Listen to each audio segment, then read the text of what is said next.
import versus import.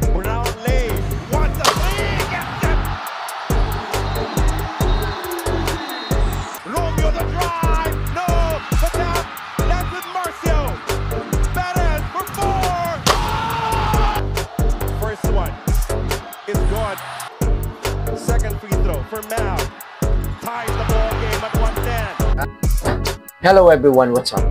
Ito po ang pambansang Batang Kalye ng Pilipinas. Welcome po sa FTW, ang For the Wins video.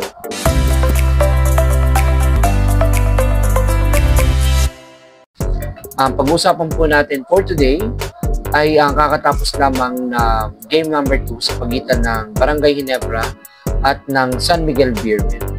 So, sa mga hindi po nakapanood, nanalo po ang San Miguel Beermen via overtime. So, kung napanood nyo po, sobrang ganda po at sobrang intense ng laro. So, first 3 quarters na nasaksihan po natin na palitan lamang po ng lamang, lalamang po yung Ginebra, lalamang din yung San Miguel, palitan lang po. And nakalamang po yung San Miguel. By the end of third quarter yata yun na mga almost umabot ng 13 points. Pero of course, never say die pa rin ng Ginebra, so hindi sila papayag ng malalamangan. So nakahabol dahil kay of course si Justin Brownlee sa pangunguna niya. So nandyan din ang support at saka hustle ni na Japet Aguilar at saka ni na Scotty Thompson. Of course nandyan pa rin si Stephen Holt at saka si Maverick Ahanmisi.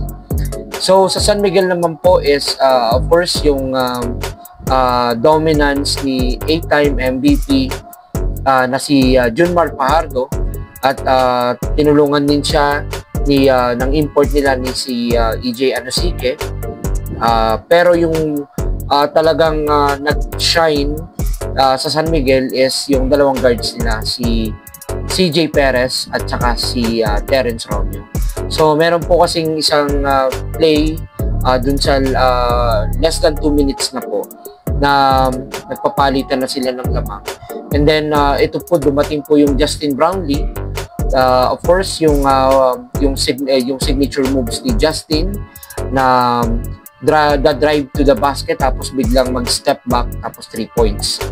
So, and over Anosike yun sa import. So, ginawa na naman niya yung ganong signature moves niya. And then pumasok yung tira at nakalamang po ng dalawa yung Barangay Ginebra. And nakala po natin is doon na mag-end yung laro.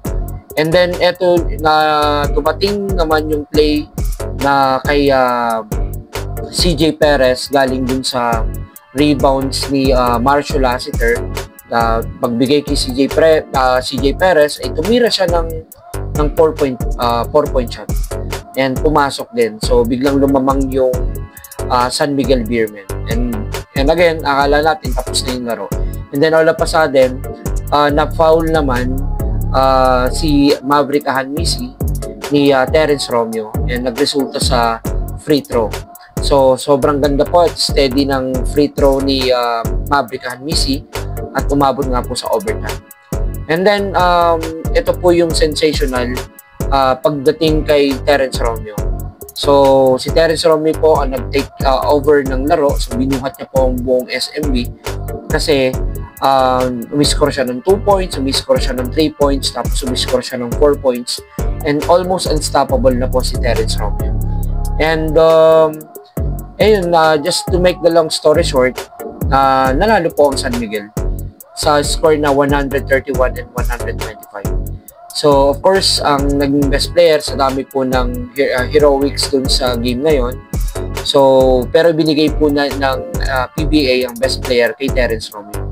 Kasi si Terence po yung so much na naging consistent at saka yung impact niya sa game. So, almost si CJ Perez na nga yung best player. Pero, of course, na-outshine niya si ni Terence Romeo. So, pero sobrang deserving po ng dalawang koponan na manalo dun sa game 2. So, pero isang nga lang po ang hihirangin panalo and San Miguel Beermen yung nanalo. So, game 3, Sunday, I believe sa Dasmariñas, Cavite gaganapin. So, manood po tayo, sabay-sabay po nating panoorin ang Game 3. 5 o'clock, I believe first game ang Ginebra at saka ang San Miguel. So, first game po sila. And yan po, makikita po natin yung adjustments ng both coaches. So, of course, game 1, alam po natin, nanalo ang Ginebra at medyo tinambakan po ang San Miguel.